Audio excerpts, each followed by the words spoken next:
parler un petit peu de philosophie et de manière générale de ces personnes qui, quand elles parlent, se réfèrent toujours à des textes plus ou moins anciens pour étayer leur discours. Ça nous renvoie un petit peu à certaines problématiques liées au café philo. Mais je dirais, là par exemple j'écoutais quelqu'un là, sur France Culture, Nouveau chemin de la connaissance, avec Adèle Van Rek, une dame qui parlait de Platon et Aristote. Nous sommes aujourd'hui le 10 décembre 2014. Et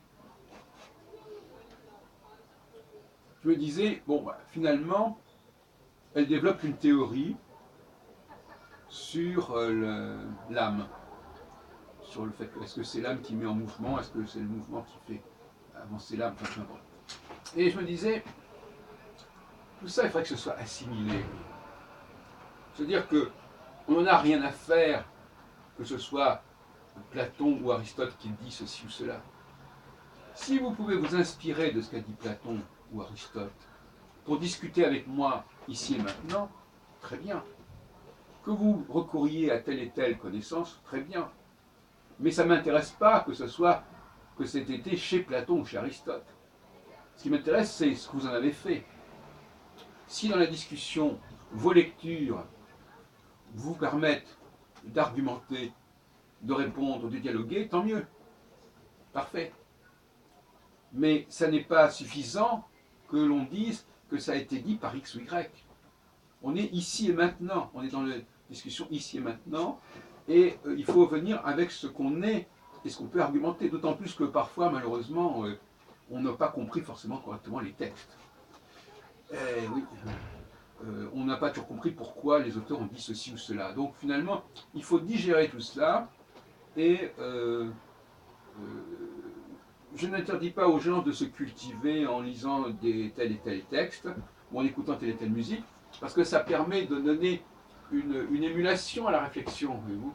Mais ce n'est pas une fin en soi. La lecture de textes anciens est un moyen de développer sa propre intelligence, sa propre réflexion, mais ça n'est pas une fin en soi.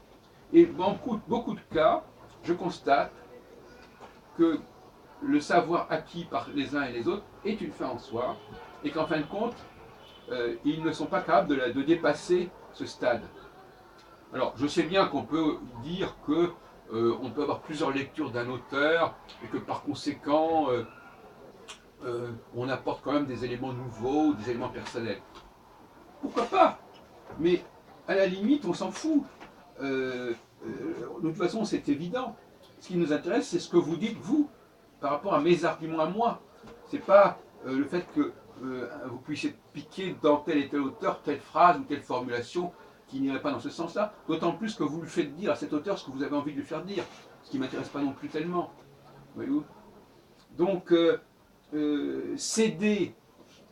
Vous connaissez, vous savez que j'ai beaucoup de réticence par rapport à ce verbe aider. Céder, ça veut dire